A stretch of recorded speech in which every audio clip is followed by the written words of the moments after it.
В июне этого года Казахстан стал лидером среди стран ЕАЭС по оттоку населения в процентном соотношении.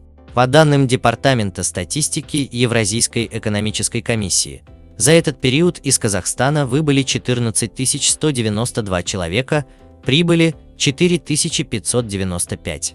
Миграционный прирост населения в январе-июне 2021 года по сравнению с соответствующим периодом 2020 года вырос в России в 3 раза, снизился в Армении на 55%.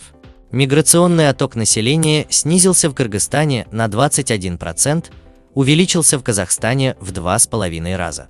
В то же время Казахстан стал лидером среди стран ЕАЭС по естественному приросту населения в январе-июне этого года. Он составил 140 тысяч человек, увеличившись на 5,6%.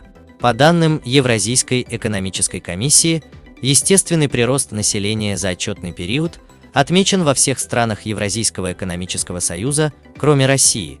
Там число умерших превысило число родившихся. Напомним, ранее сообщалось, что население страны перевалило за 19 миллионов человек. Мотивы, по которым люди могут хотеть сменить страну проживания, бывают самыми разными. Но в целом их можно объединить в несколько групп: семейные обстоятельства, климат, экология, беспокойство о будущем.